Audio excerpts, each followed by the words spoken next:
This is John Hyatt again, talking about family history, and again, about the Hyatt family. Now, you'll have to forgive me, I'm talking from memory on a lot of this stuff. Do I have the information to back it up? Yep.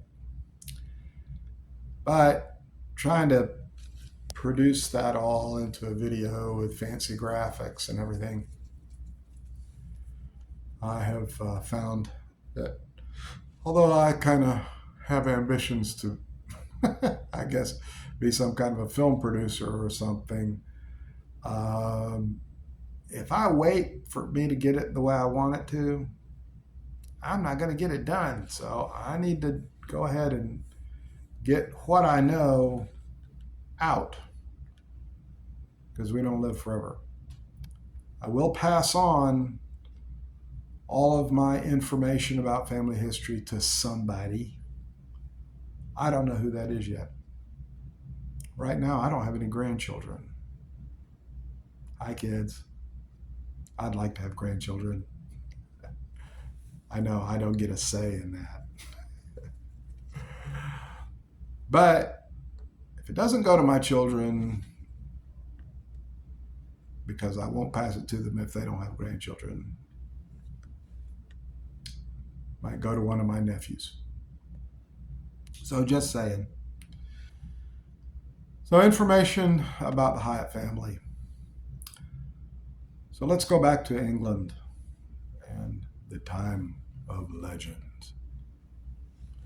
So those Hyatts who lived in the Forest of Dean, that first one that we can identify was James Hyatt in 1470.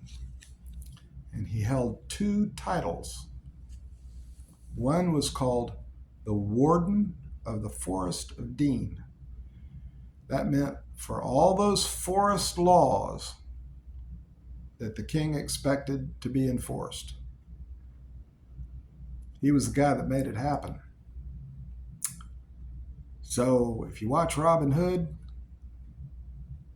we might be the bad guys. So there's all these forest laws. Somebody had to make sure that they didn't kill all the king's deer or kill all the king's wild pigs or cut down all the king's trees. We were in charge of that. So law enforcement goes a long way back in our family. The other title that he had was Constable of St. Breville's. Now you hear constable and you think cop.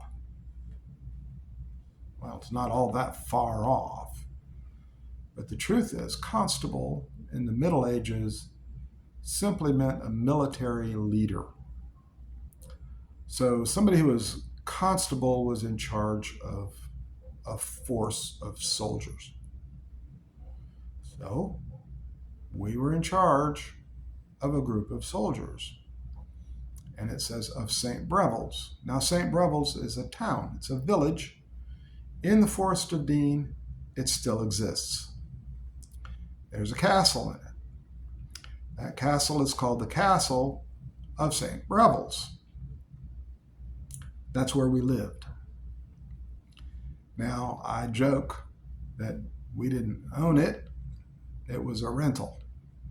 So we lived in that castle for as long as we held the offices that the king gave us. And then when that person died, or for whatever reason, the king would pass that on to somebody else.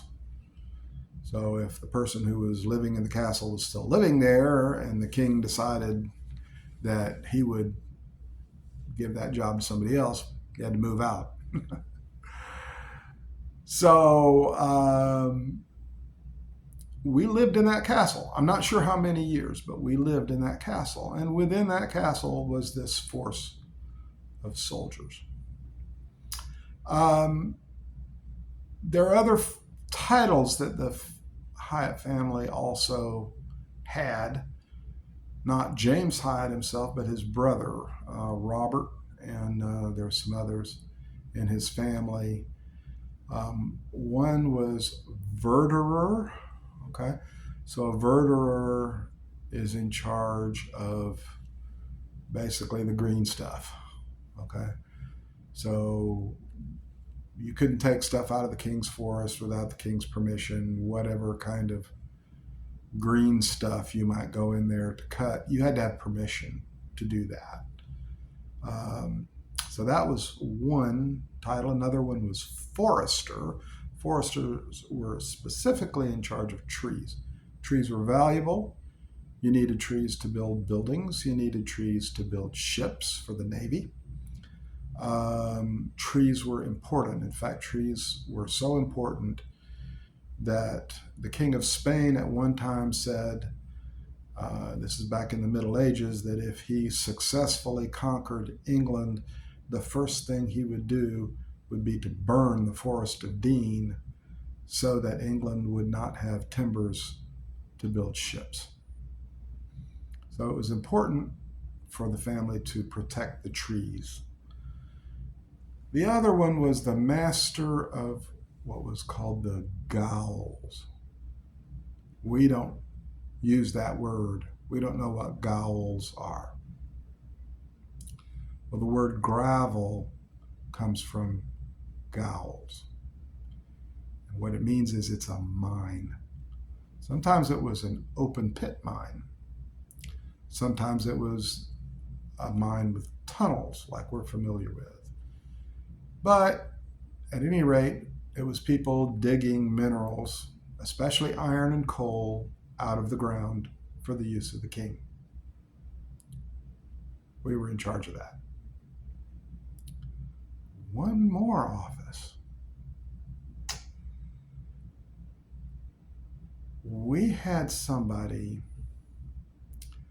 who was an ale conner. What's an ale conner? Well, ale, you know what that is, right? That's beer. All right. Conner.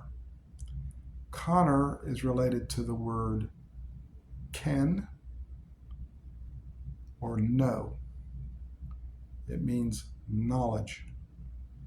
It's a person who had knowledge of ale and how it should be brewed. This was a quality control guy.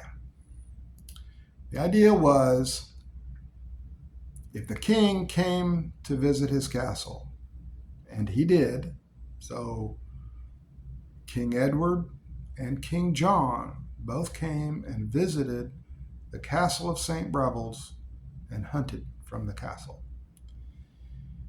The person who was an ale conner was responsible to make sure that good quality bread and drink were available for the king and his court. So, since they did not know when the king might pop in on them, it had to be tested all the time. So, back in those days, everybody did their beer brewing and their bread making at home or in inns and taverns. So there weren't big companies and breweries and stuff like we have now. There's little innkeepers. So it was the job of the ale conner to go around to all these inns, and he would pop in and say, give me a pint of your best. So they would bring out their best ale and a loaf of bread. Those are the two things that were tested.